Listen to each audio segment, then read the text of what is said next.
The Winter Olympics are here, with Beijing the first city to host both the Summer and Winter Games. If you ask me, the true star of the show is the mascot. In fact, he now tops the podium, put together by me, for all-time greatest winter mascots. But if you read the real news, you'll know there is a lot more going on at these games. All governments use these flagship events to show off their latest capabilities, and China is no different. It sees its digital currency as its biggest innovation, even if COVID restrictions will limit the number of people using it. The currency is known variously as Digi-Yuan, ECNY, E-Yuan, Digital RMB, Yuan cryptocurrency, or Digital Currency Electronic Payment.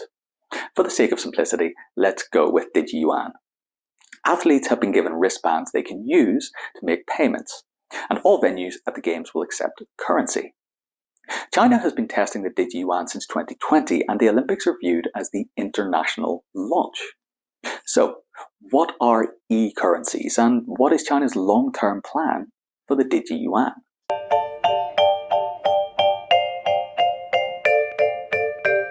"76 countries are working on digital currencies that will replace cash, but most are at the experimental stage. The US and UK, for example, are quite far behind other large economies. There are two types of digital currency a central bank can create. The first is wholesale. These currencies are for transactions between financial institutions. They're more efficient and they cut out intermediaries. The second is retail. Now, these are for the general public to use. They're generally based on distributed or decentralized ledger technology, offering privacy, security, and traceability. The Bahamas was the first country to launch a retail e-currency, the suave-sounding sand dollar, and China is the first major economy to do so. India has just announced that a digital rupee will launch this year.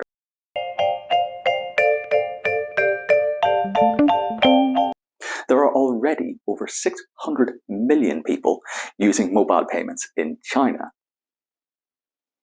This market is dominated by two players, Alipay and WeChat Pay.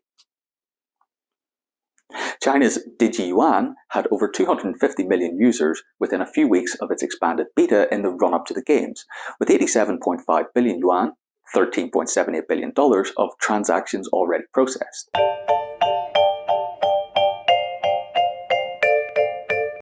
No.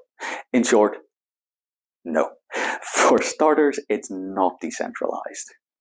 For our main course, if we imagine Bitcoin as being completely anonymous, then the Chinese state version is going to be less anonymous. Reports so far say that Digi-Yuan can offer some anonymity, which seems like something rather binary.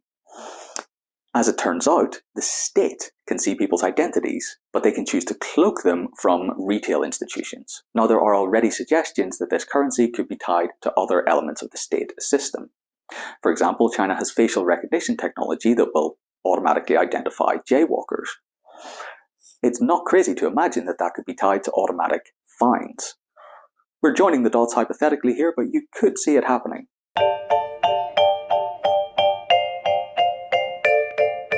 The Winter Olympics are supposed to be the international launch party for the Digi-Yuan, which allows cross-border transactions. Enthusiasm has dampened due to the new COVID restrictions, but China will still get the currency into a lot of foreign pockets. Long term, China may want the Digi-Yuan to tackle the US dollar's global dominance, especially if the world moves to digital currency. But as we're about to see, its chances of success look remote at best. In one of his Senate interviews, Mark Zuckerberg even cited this threat from China as a good reason to let Facebook build an American cryptocurrency. Yeah, nice try, Zuck. As it stands, over 60% of all countries, accounting for more than 70% of world GDP, use the US dollar as their anchor currency. If we look at global financial exchange reserves, the dollar still takes up about 60% of the global total. The Chinese renminbi accounts for a paltry 2.4% of that total.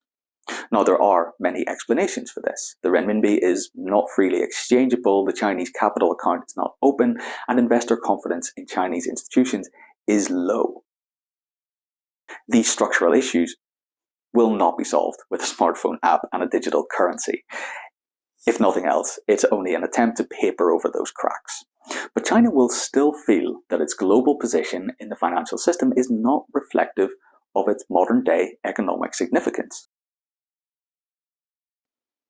In fact, there is little reason for the major players to switch from using the dollar as a reliable store of value. The US has deep liquid capital markets and a comparatively robust set of institutions. It would take a seismic shift in the world order for the digiyuan to form the foundations of the global financial system. Even if China's economy overtakes the US, its currency does not necessarily replace the dollar as a means of exchange between other nations. But by making the first move with the digiyuan, China is staking its claim to the e-currency age. Coupled with institutional reform, the digiyuan should at least help the renminbi take up a larger share of the global market.